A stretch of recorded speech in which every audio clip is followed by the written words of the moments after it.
ارب کا اضافہ ہوا ہے. آپ 25 وزراء رکھیں, آپ کی شاہانہ انداز ہوں, آپ لگتا ہے ایسے جس طرح سے آپ ملک کو جو پرکس آپ انجوائے کر رہے ہوتے ہیں, لگتا نہیں ہے کہ ایک مقروض ملک کے یہ شہزادے ہیں, مقروض ملک کے یہ وزراء اعظم ہیں.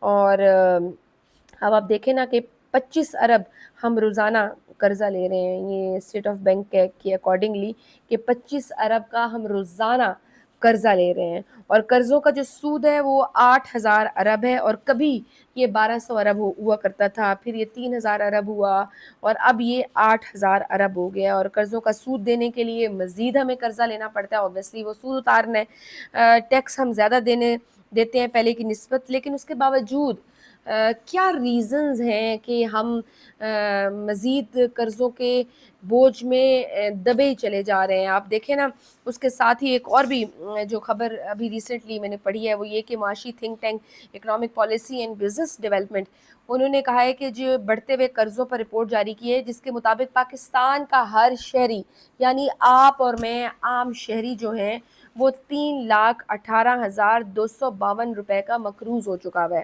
یعنی 10 سال قبل پاکستان کا ہر شہری 90,047 روپے کا مقروض تھا. اس عرصے میں ہر شہری پر جو قرضہ ہے وہ 2 گنا ہوا ہے, ڈبل ٹرپل ہوا ہے, اور پاکستان پر قرضوں کا بوجھ میں سالانہ 13% اضافہ ہوا ہے. اور وہ ساتھ میں یہ بھی کہتے ہیں کہ یہ جو پاکستان کا قرضہ ہے یہ معیشت کے 70.2% کے برابر ہو چکا ہے. یعنی پاکستان جو ہے اس خطے میں سب جو خطے میں جتنے ممالک ہیں ان میں سے سب سے زیادہ قرضہ جو ہے نا وہ پاکستان پر ہے.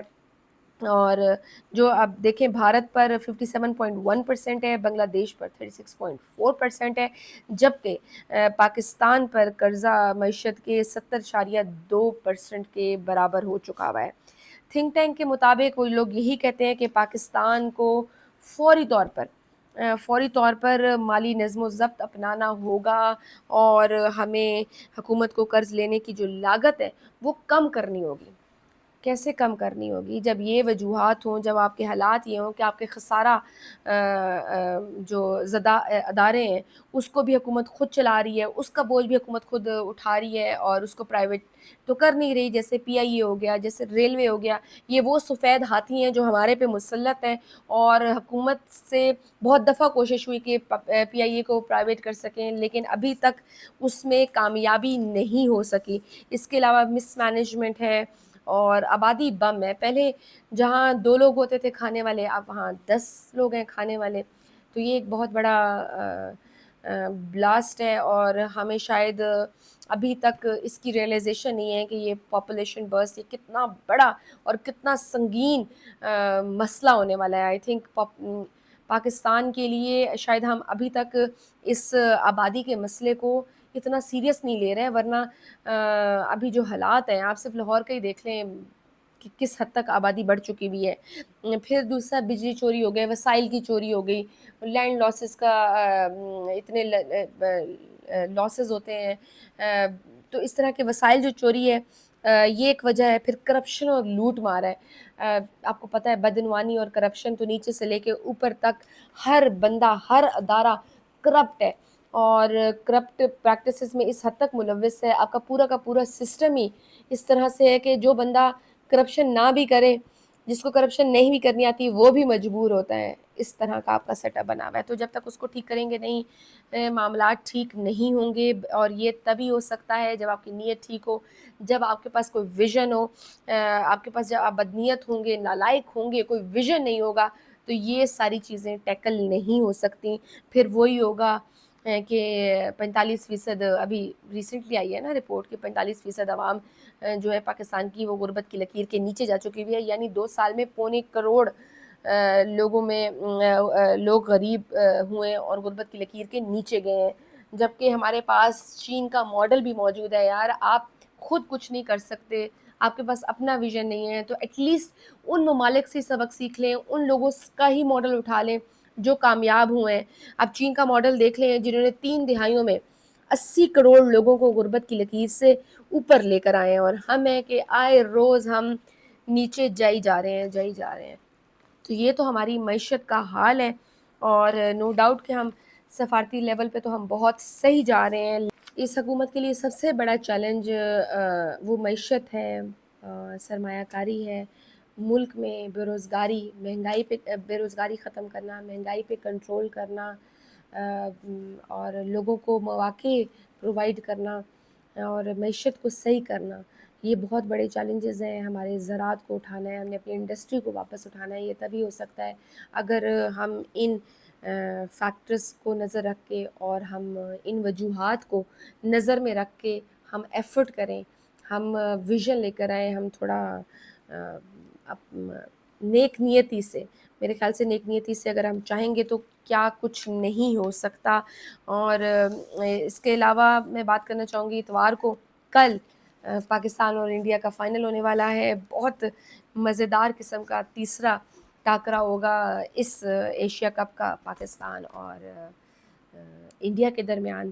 نو ڈاؤٹ کہ بہت زیادہ جذباتی ہونے والے ہیں ہم، اور ادھر سے بھی بہت پریشر ہونا ہے، ادھر پاکستانی ٹیم پر بھی بہت پریشر ہونا ہے. لیکن میں ایک بات سوچ رہی تھی ابھی، میں نے اس دن بھی بلکہ آج میں نے ایک بلاگ کیا تھا، اس کے بعد میں باقی سب کبھی سن رہی تھی، میں دیکھ رہی تھی کہ ہم بہت جذباتی قوم ہے. ہم دیکھتے ہیں کہ ہم بہت شوق سے، بڑا آسان ہوتا ہے، پلیئرس کی سائڈ آف سٹوری تو ہم سنتے ہی نہیں ہیں، وہ بہت کم ہی آتی ہے. اور جب وہ پرفارم کر رہے ہوتے ہیں اور میچ ختم ہوتا ہے تو اس کے بعد جب کرٹکس بیٹھ کے اپنا ریویو دے رہے ہوتے ہیں تو وہ شاید بھول جاتے ہیں کہ میرا نہیں خیال کہ جو بھی پلیئر گراؤنڈ میں جاتا ہوگا تو وہ شاید اس سوچ سے جاتا ہوگا کہ میں نے کھیلنا نہیں ہے، یا میں نے پرفارم نہیں کرنا، یا میں نے ہارنا ہے. I don't think so. I think وہ اپنی کیپیسٹی میں پوری ان پٹ دے رہے ہوتے ہوں گے جتنی ان کی کیپیسٹی ہے. یہ تو اب مینجمنٹ پہ بہت بڑا سوال ہے کہ آپ نے ان کی ٹریننگ کس طرح سے کرائی ہے، کیا آپ نے ماڈرن کرکٹ کے اکارڈنگلی ان کو ٹرین کیا ہے کہ نہیں، ان کے اسکلز، ان کی فزیکل ہیلتھ، یہ ساری چیزیں تو آبویسلی پھر مینجمنٹ پر آتی ہیں. آپ دیکھیں نا، بیٹھے ہوتے ہیں ہمارے ایکس کرکٹرز، لیجنڈس اسکرینس پہ بیٹھے، اور ہمارے ان کرکٹرز کو، جو کرنٹ کرکٹرز ہیں، ان کو کرٹیسائز کر رہے ہوتے ہیں، ایسے کیا ہوتا، یہ کیا ہوتا. ایک میچ جو اگر ہم ہارتے ہیں تو ہم ان کو برا بھلا کہنا شروع کر دیتے ہیں. انفیکٹ وہ صرف ایکسپرٹس بھی نہیں بلکہ ہم سب. آپ سوشل میڈیا پہ دیکھیں کہ کس قدر ان پہ پریشر ہوتا ہوگا. ایک تو وہ کھیلتے ہیں اور پھر اس کے بعد وہ پریشر بھی فیس کرتے ہیں اور گالم گلوچ بھی سنتے ہیں اگر وہ پرفارم صحیح سے نہ کر پائیں. سوشل میڈیا پہ ایک طوفان بدتمیزی جاری ہوتا ہے. آپ دیکھ لیں Babar Azam world class top کا بیٹسمین، ہمارے پاس ہمارا اثاثہ، ہمارے لیجنڈ، اور ہم اپنے لیجنڈس کے ساتھ کیا کرتے ہیں. وہ پرفارم نہیں کر پا رہے تھے. آ جاتے ہیں اس میں کچھ رف پیچز بھی انسان کے، جب آپ پرفارم نہیں کر پاتے، آپ کی لک نہیں اچھی چل رہی ہوتی. لیکن کیا اس کا یہ طریقہ ہے کہ ہم ٹرولنگ پہ شروع ہو جائیں؟ ہم سوشل میڈیا پہ آج کل جو جس کا دل چاہتا ہے وہ ایک جیسے میچ دیکھتے ہیں اس کے بعد کیمرہ اٹھا کے وہ ریویوز دینا شروع کر دیتا ہے، as if every one is so expert. اس لیے میں جب بھی کرکٹ پہ بات کرتی ہوں تو میں ٹیکنیکل چیزوں پہ بالکل بات نہیں کرتی، میں عام جس بات پہ بات کرتی ہوں، بیکاز آئی فیل لائک کہ I do not qualify for some technical discussion and conversations because I am not expert in that. تو جو ایکسپرٹس ہیں ان کو جن کا یہ کام ہے انہیں کو ساجے. تو آپ اتنا زیادہ کرٹیسائز کرتے ہو، اتنی ٹرولنگ کرتے ہو. ہم عوام کی بھی میں بات کروں کہ ہم اپنے ہیروز کو وہ اسپیس ہی نہیں دیتے کہ یار کوئی بات نہیں، کیا ہم کندھے پہ تھپکی دیں کہ اٹس اوکے، ہو جاتا ہے، اگلی دفعہ next time perform better next time, تاکہ ان کو تھوڑا سا کانفیڈنس آئے. آپ سوچو ان کی مینٹل ہیلتھ کتنی ڈسٹرب ہوتی ہوگی، سائیکولوجیکل پریشر کتنا ہوتا ہوگا، ان پہ کس قدر پریشر ہوتا ہوگا. اور مجھے مینجمنٹ سے بھی سوال پوچھنا ہے کہ کیا اس کا تو یہی مطلب ہے کہ جس طرح سے اگر بابر اعظم اور رضوان اگر پرفارم نہیں کر رہے تھے اور سوشل میڈیا پہ بے تحاشا تنقید ہو رہی تھی، اور پھر اس کا تو یہی مطلب ہے کہ مینجمنٹ بھی انڈر پریشر آ جاتی ہے اس ٹرولنگ سے، اس سوشل میڈیا کے ریویوز اور ویوز سے، کہ وہ اس کی بیسس پہ ڈیسیجن لیتی ہے کہ بابر کو اس سیریز سے، ایشیا کپ سے نکال دو، آپ رضوان کو نہ کھلاؤ، نسیم شاہ کو نہ کھلاؤ، کہ جی وہ پرفارم نہیں کر رہے تھے. آپ کے یہ اتنے بڑے لیڈرز ہیں، ہیروز ہیں ایوارڈ سے، آپ ان کو موقع تو دو. اگر ان پچھلے کسی سیریز میں نہیں چل سکے تو کوئی بات نہیں، اگلے سیریز میں چلیں، کنسسٹنسی سے ان کو کھیلنے تو دیں، ان پہ اعتماد تو رکھیں، ٹرسٹ تو رکھیں، ہیو فیتھ ان دیم. تو وہ ڈیفینیٹلی پروو کریں گے. اب پہلے بھی تو وہ ہمیں ہمارا سر فخر سے بلند کرتے ہی رہے ہیں نا, تو ہم بس یہ ہمارا مسئلہ ہے, جیسے جیتیں گے تو ہم فوراً سر پہ اٹھا لیں گے ان کو, اور اگر ایک میچ ہاریں گے تو فوراً سے گالم گلوچ پہ شروع ہو جائیں گے. ہم بیسٹ قوم بھی یہ ہمارا اپنا کریکٹر یہی ہے, ہم کی پیڈ واریئرز بنے ہوئے ہیں اور سلیکٹرز بن کے ہم ہی بتا رہے ہوتے ہیں کہ نہیں بھائی یہ ٹھیک ہے یہ ٹھیک ہے.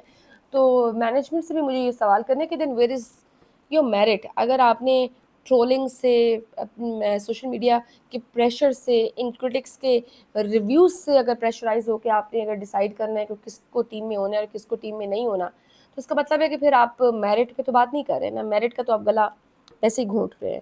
تو آپ ادروائز دیکھیں بہت سارے ایسے بڑے بڑے لیجنڈز ہیں, پلیئرز ہیں جن پہ رف پیچ آتا ہے.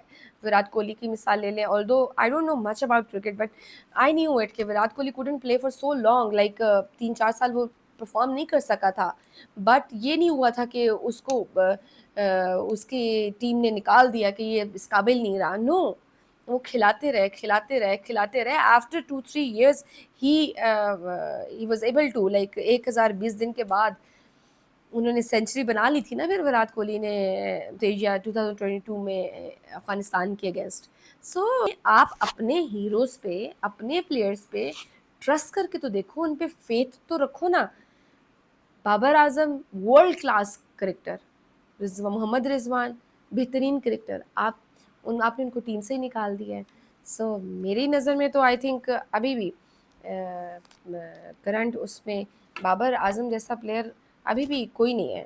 سو یہ ہمیں چیزیں دیکھنے کی ضرورت ہے, مینجمنٹ کو بھی سوچنے کی ضرورت ہے, اور ہمیں بحیثیت ہم جو فینز ہیں جو ان کو ہم بڑے شوق سے دیکھتے ہیں, تو وہ بھی سمجھنے کی ضرورت ہے کہ وہ بھی انسان ہے. آج نہیں کھیل سکے, just part of a game.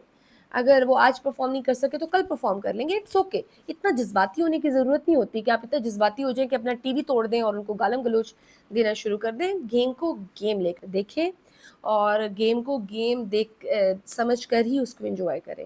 کل کا میچ ہونے والا ہے, زیادہ جذباتی ہونے کی بالکل ضرورت نہیں ہے, نہ ہی اپنے ٹی ویوں کو توڑنے کی ضرورت ہے, اور نہ گالم گلوچ کرنے کی ضرورت ہے. اگر آپ کے پلیئرز پرفارم کرتے ہیں, بی ود دیم.